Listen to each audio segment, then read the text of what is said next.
চোখেরই জলে লেখা কত যে কবিতা ঝরে পড়ে প্রতিদিন তোমারই নামে।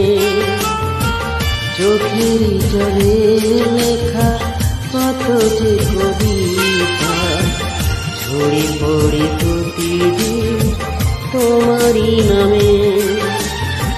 যেদিন চোখের জল শুকিয়ে যাবে মনের সেদিন আমার মরণ হবে। চোখেরই জলে লেখা কত যে কবিতা ঝরে পড়ে প্রতিদিন তোমারই নামে।